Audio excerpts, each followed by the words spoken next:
The story of the legendary duo. Modern talking. When people talk about European pop music of the 1980s, it is impossible not to mention Modern Talking, the German duo that became one of the defining symbols of the disco and synth-pop era. Their songs were everywhere, on the radio, at parties, in cars, on cassette tapes, and across television screens around the world. For millions of listeners, their music still represents nostalgia, youth, and the unmistakable atmosphere of the 1980s. The group was formed in Germany in 1984 and consisted of Thomas Anders and Dieter Bohlen. On the surface, they looked like the perfect musical partnership, a charismatic vocalist paired with a gifted songwriter and producer. Yet behind the catchy melodies and polished image, there were constant disagreements, clashes of personality, and growing tension between the two men. How it all began. Before the formation of the duo, both members had already been involved in music, though neither had achieved major international success. Dieter Bohlen worked as a songwriter and producer and dreamed of creating a commercially successful European pop act capable of competing with British and American artists. His musical style focused on memorable melodies, emotional choruses, electronic arrangements, and songs that could instantly stay in people's minds. Thomas Anders possessed a smooth and recognizable voice, along with the ideal romantic image of an 80s pop star. He quickly became the visual face of the project, while his vocal style added warmth and emotion to the music. Everything changed after the release of You're My Heart, You're My Soul in 1984. The track exploded across Europe and soon became a global hit. Its combination of emotional vocals, synthesizer-driven production, dance rhythms, and unforgettable hooks turned it into one of the most iconic songs of the decade. The formula behind their success. The success of Modern Talking was far from accidental. The duo created a musical formula that perfectly matched the spirit of mid-1980s pop culture. Romantic lyrics, danceable electronic rhythms, memorable choruses, polished synth-pop production, stylish visual presentation. After their first breakthrough, the duo released a series of successful singles, including Cherie, Cherie Lady, Brother Louie Atlantis is Calling, SOS for Love, Geronimo's Cadillac. Each song quickly became popular across Europe, Asia, South America, and especially the Soviet Union. One of the most fascinating aspects of their career was their enormous popularity in Eastern Europe and former Soviet countries. Many listeners did not fully understand the English lyrics, yet the melodies and atmosphere connected with them immediately. Why they became so popular in the Soviet Union. The music of Modern Talking arrived at exactly the right moment.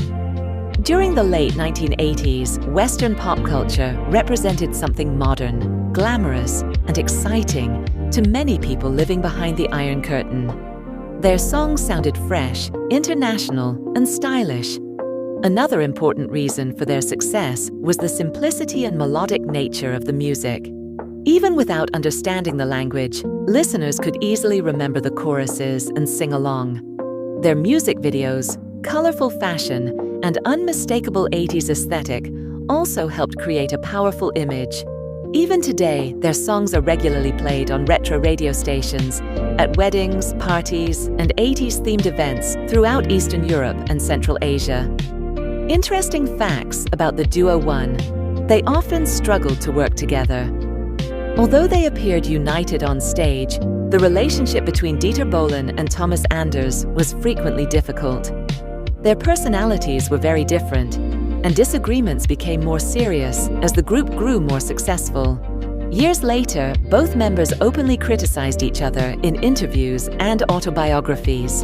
2. One man controlled most of the music.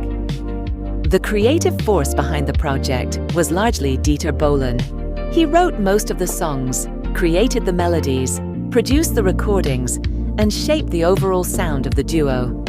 Many fans believe his ability to write instantly memorable pop songs was the main reason for their global success. 3. Critics accused them of repetition. Music critics frequently argued that many of the duo's songs sounded too similar. The same drum patterns, synthesizer styles, and melodic structures often appeared again and again. Ironically, this became part of their identity. Fans enjoyed the consistency because they instantly recognized the unmistakable sound of modern talking.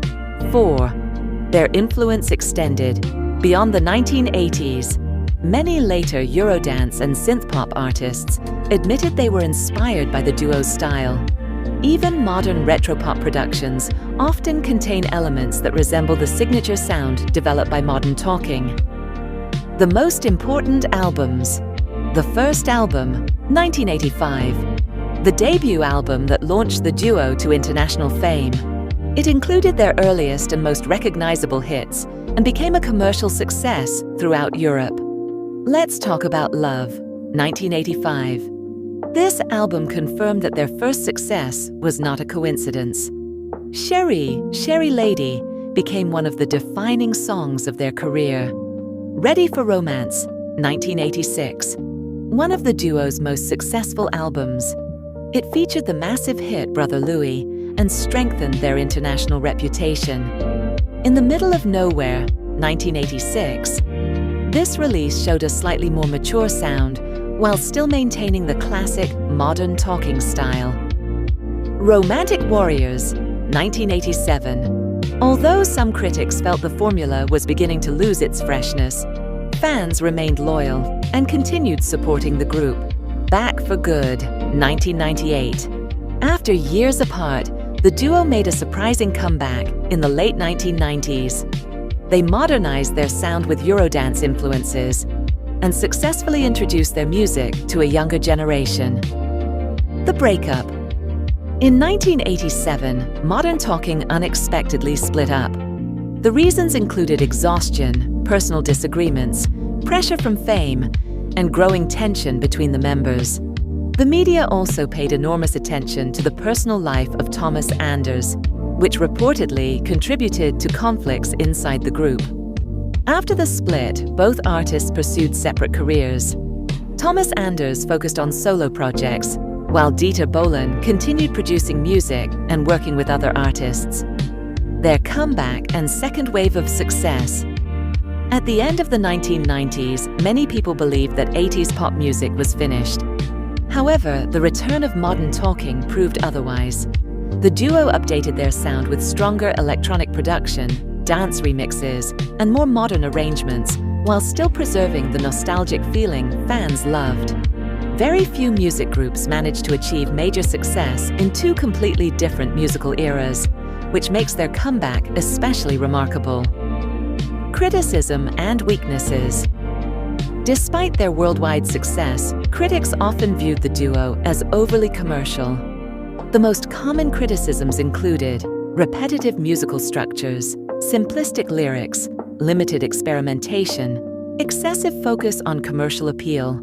Some journalists even described them as a hit-making machine. Yet fans never seem to mind.